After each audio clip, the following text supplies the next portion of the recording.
your team has been terminated. I love the Twitter account Roblox Underrated Games. It's an account dedicated to exactly that, underrated games on Roblox. I've been using this account as a way to branch to smaller games to see what they offer and see the diamonds in the rough. I found two games that were interesting to try out and decided to try out in this video since I'm going through a fighting drought for now. The first game I checked out was BOMBLINE by the Never Die Interactive group.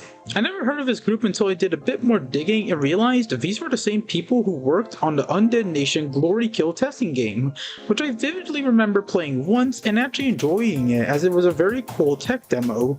So with this game being behind a group of people who have some sort of experience I know about, I went into this game with an open mind. The best way to describe BOMBLINE is that it's a fast-paced bomb defusal shooter game, kind of like Counter-Strike. The blue team wins by killing everyone on the red team or defusing the bomb, or the red team wins by killing everyone on the blue team or the bomb they plant explodes. All that stuff.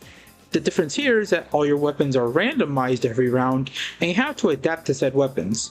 Sometimes you get to choose a perk that can range from passive upgrades like increased movement speed or increased reload speed, to perks that can mark an enemy shooting at you or seeing enemy footprints.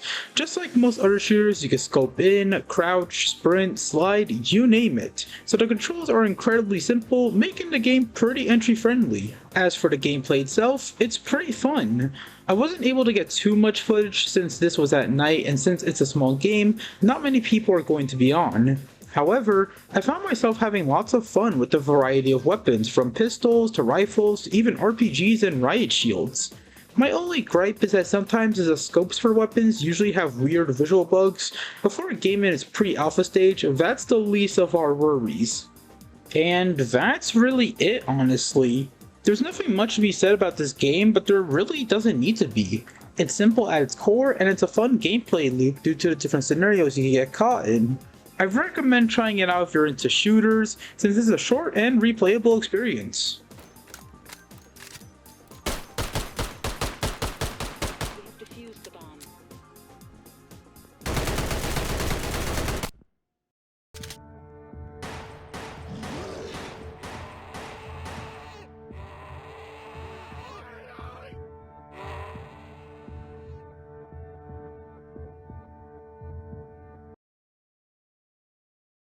Now, I didn't really have much to say about this game outside of how it's simple yet very fun to play, so I decided it would be nice to cover another game I found on the Twitter account.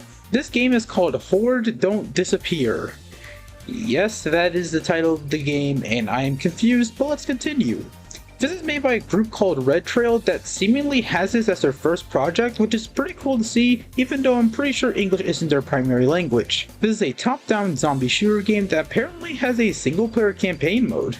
This sounds like my type of game since top-down games are absolutely awesome, so I wondered how this was going to go, especially since it has a single-player mode.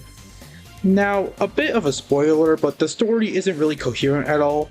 Most of it feels like random missions are squished into some sort of story where a zombie apocalypse starts, and we need to survive despite being in some big building with SWAT officers that die in the intro cutscene, so yeah, that happened.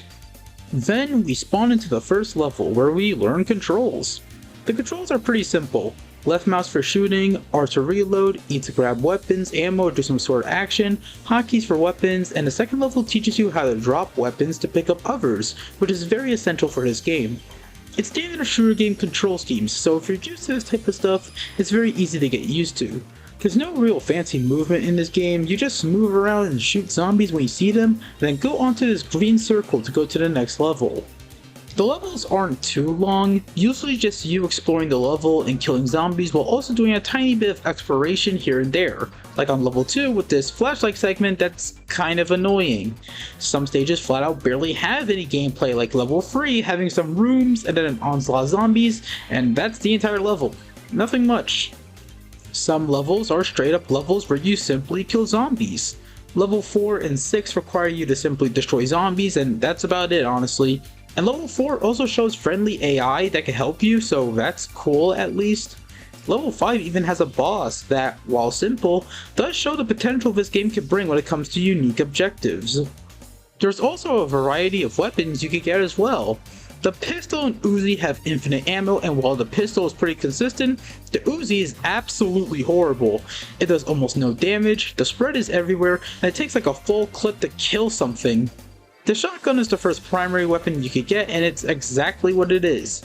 It doesn't have any tiers, but it does the job just fine with nothing too wacky about it. The AR is solid and does everything you really want from an AR type weapon.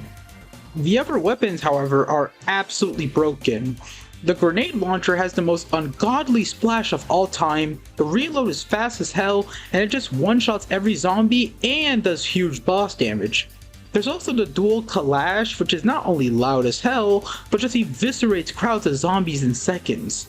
It's only in level 6, which throws a crap ton of zombies and a few special ones, like riot shields or these zombies that explode into acid puddles, but this weapon makes easy work of them. It's somewhat satisfying actually. After level 6, which is the final level, it just throws me into what I think is the survival mode, and I die because this mode is unfair and exploding zombies suck. That's all there is to the game basically. The level design is a little too simple and small to be cool enough, but it's an okay game as I found a bit of enjoyment from it. The controls work perfectly and the simplistic nature of it makes the game accessible for anyone really.